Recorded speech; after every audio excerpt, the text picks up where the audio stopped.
how committed are you? I think How committed are you? You just hit the nail right on the head. Yeah. How committed are you for the long run? See, the reason why ratings are down is because people are seeing the commitment. Yeah. I'm sorry, being an athlete, being a Titan is part of the NBA product. Go look at the players' bodies back in the 90s. I'm not saying there weren't a few out of shape people because Barkley was used to get talked about.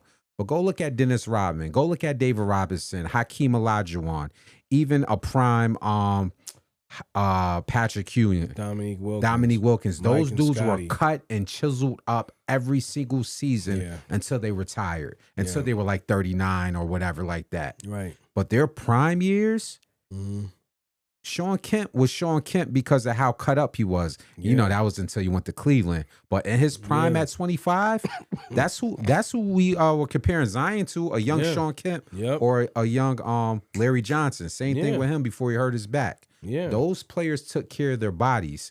I don't care how much of an offensive presence you are. Oh, I could put up 30 points, so I'm going to come in flabby. That waters down the product because then when you get injured, it takes longer to recover. Look at Zion Williamson. I love Zion Williamson, but we need you more than 40 games. And every time you pull a hamstring for the last 4 years because you're out of shape, because you're about 20 pounds overweight, we know you're going to be out. You know what owners need to start doing? And if I'm an owner, I'm not telling them how to run that thing. Just build a team. Get him out of here. Well, this is what your point of the owners are coming. Yeah. They took a leap of faith in Dallas, and I'm not even saying it's going to work out, but they're sending a message to the other league owners. Look, if you got a player even in their prime, Luka's 20. When have you ever saw a 25-year-old superstar in their prime get traded? Yeah. This is like a first.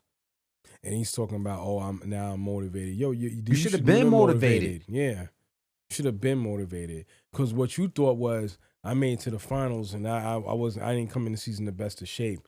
You might be okay with that. They're not. They don't want to be stuck on the back end of a 10-year deal, looking at you, walking your behind in there and looking flabby and out of shape. They don't want to deal with that. They don't. So it's just what it is. And let me tell you something. It's college. If you go look at the spectrum of college basketball, just like college football, there's hundreds of thousands of kids coming out of those schools. Mm-hmm. Somebody will take your spot. And we will quickly forget about you if we got a bunch of Rough Riders on the team that may not have big names, and we had to take. Can I name a few? Can I name a few? Yeah, go ahead. Oh, Cooper Flagg is coming. Oh, Ace Bailey from Rutgers is coming. Oh, Harper, the Chicago Bull, Ron Harper's son. The Harper kid is coming. There's a bunch of players in this next draft class that are coming to take your spots. And you got to remember, LeBron's other son's coming, and Carmelo Anthony's son is going to be Kai Anthony in Syracuse. Because he's tearing it up now. Oh, he ain't man. got to college yet. So imagine by the time when he gets drafted in the league, what's coming. Oh, who's the kid right now who committed to BYU? I know you're talking about AJ Debinesta. He was on Stephen A. He was on First Take. AJ Debinesta, 6'9", is coming. Yep. So y'all can play around. Y'all 24, 25-year-olds that got the bag. That's not taking it as serious because, y'all can put up 25 points a game.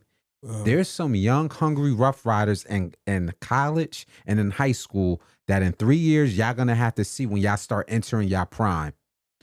Ace Bailey, Cooper Flagg, AJ Debinesta is gonna snatch some of y'all chains. Yep. I'm saying it right now on the Enveonline platform.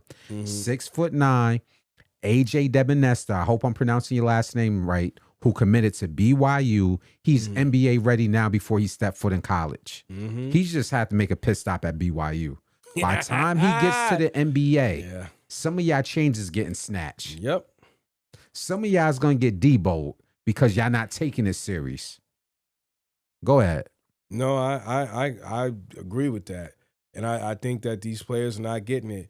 I told you back then when Kyrie was showing his ass and Kevin Durant was up there being a crybaby, and Zion was pulling his mess, and I told you, I said, don't worry, the owners are coming. They're getting tired of this. They're getting tired of dealing with it. That's not to mention the All-Star game is getting so bad. They're not even. The All-Star game looked like a glorified a glorified YMCA run. Yeah. And y'all can miss me with this because we Oh. come from an era where the All-Star game was competitive, even in the early 2000s. Go ahead. Let me say something, and this is not a shot at LeBron, but let me make it clear. You want to own an NBA franchise. That had to not send a good message when you're sitting out with Luka on a primetime game. And the owners directly did that game that because it was against Indiana. It was supposed to be either way, whether that trade was going to happen or not, it was supposed to be him and AD against a young Indiana up-and-coming team. Mm-hmm. You and Luka did not play. What makes that look so bad is on the back end of when you get retired, them owners going to be looking like, yo, we ain't bringing your ass in here. Nope. Because this is what you do on the court. The governors, they have to agree on ownership. Mm-hmm. So he might get in because he's an all-time great, but they can make it hard for him. You need to set an example for the next generation. The way the culture keeps going forward within anything, whether it's hip-hop, fashion, or sports, y'all have to set a league example, which LeBron has on the court. I'll give it to him. Yeah. No off-the-court antics. Right. He keeps his body in shape. But like you said, the sitting out on back-to-backs and you got Luka Doncic, the fans want to see that. That's how ticket prices sell. That's how the viewership goes up. When y'all stars are sitting out on important games because, man, well, I can miss an extra 10 games now as long as I don't drop below 60. Fans are not trying to hear that. Not in this economy. Not in this economy. I got a subscription to YouTube TV that's costing me $80. And after I get off for a long day of work, I want to blow off some steam. I want to watch my favorite sports team. Then when I turn on, y'all not playing. I ain't seen Jaylen Brown, Jason Tatum did that yet. Maybe that's why they got a championship. Shout out to my Celtics, man. Just saying. And we running it back. Maybe that's why they got a championship. Yeah. But I mean, what do we know? Nah. You know. How do you think the next part about this is another player who fits into that diva mode? Paul George, a.k.a. Podcast P, who's still on that large contract, giving us 2 points. Not us, because I'm not a Sixer fan, but just giving it NBA. He ain't been right since he left Indiana. He went with Carmelo and OKC and promised, oh my God, we're gonna do our thing there. And then he left. I think, is he in Philly? Yeah. This is where the 2 points and the 7 points is coming from. He ain't doing nothing in there. When he was with the Clippers, he ain't doing nothing in there. It's the same thing every year with him. It looks good on paper, and then he shows you like, no, it ain't gonna work. He's wasted talent. He's done. And some people was calling him, some young cats calling him the GOAT, talking about they model their game after him. Good luck with that. And it's the young cat in Charlotte. I forgot his name. He was drafted last year. He's like, yeah, Paul George is my GOAT. That's who you're modeling your game after? A person who's making $50 million a year, going 1 for 7, and then in another game scoring 7 points? You know what's even more crazier? And now you hear about Joel Embiid, and they were like, before the season, and see, this is the thing, because I heard about his knee, so he was going to be out for a while. But the thing when have we not heard about his knee? Time out. It wasn't the fact that it was about his knee. It's the fact that before the season started, y'all said he wasn't going to play number 50 games anyway. So it just makes you look at him like, oh, really? So then I don't know why we dealing with this. The process has been over, man. Like, as far as Joel Embiid, respect to him, because I never wish injury on nobody. Yeah. Brandon Roy was one of my favorite players. If you don't know who Brandon Roy is, go look him up. Yeah, and he had to retire early, and they were building something Illmatic out with the Blazers with him, Greg Oden, and LaMarcus Aldridge, but his knee just deteriorated. Right. He's a good player, but for his size, if he's never going to come down on that weight, if he's never going to get fully in shape and be cock diesel where his body holds up, this is going to keep happening until he retires. Meaning we're pretty much looking at the end of his career. And I hate to say that about somebody who is an MVP talent, but you're only as valuable as you are when you're healthy on the court. Mm-hmm. These people paid you this money and you can't get in shape. You can't play more than 50 games. And people tell me, oh, well, that should be good enough. No, it's not good enough. I ain't won a title. When the last time the Sixers won a title? I think Dr. J was there, man. Yeah. Dr. J was there. Philly fans are unforgiving. And what Paul George is doing to the city of love, what Joel Embiid is doing to the city of love, y'all need to be embarrassed. And what Ben Simmons was doing for you, they Ben shipped his Simmons ass up out too. of there. that money and didn't take it as serious as it needed to be taken. As you said back in 2022 with our first podcast when we discussed sports, the owners are coming, and you could thank these nutbags now that are making $50 million a year, barely being able to play 50 games a season. And remember, I told you, I said it's going to affect the kids coming. Yeah, it's going to affect the Ace Baileys. It's going to affect the Harper kid. It's going to affect the Cooper Flags, the AJ Debenestas, and so forth and so forth.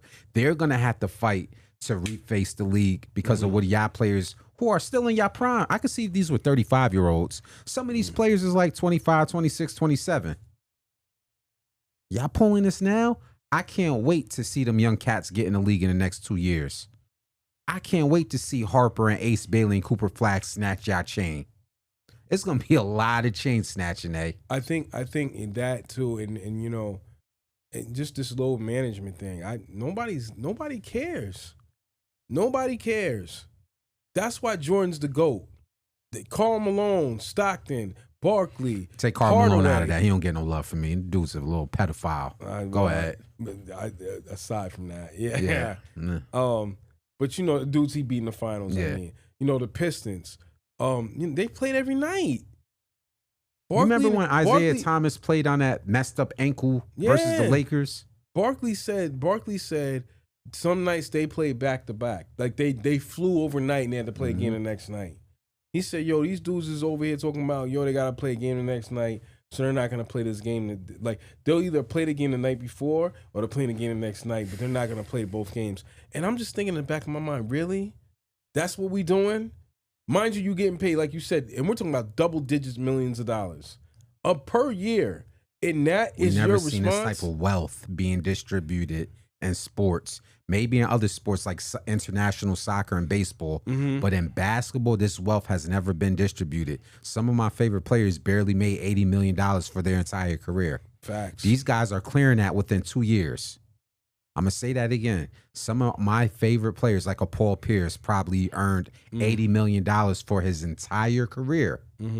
These players are clearing that within 2 seasons, meaning we're looking at future players that will leave the NBA with $700 million and $1 billion worth of salary. We expect more because that's coming out of all of our pockets for viewers. Everybody who's paying their cable bill and these subscriptions and these NBA TVs, we're helping that. We're funding that. So when they give us this half-ass effort as fans, it's like it's spitting in our face while they become billionaires. You got any more before we go to the Super Bowl? Just looking crazy, man. It's a shame because it's us that's doing it. It's us that's doing it, and then you know what I'm saying when I say that. It's players that look like us that's doing that. That's crazy. That's super crazy.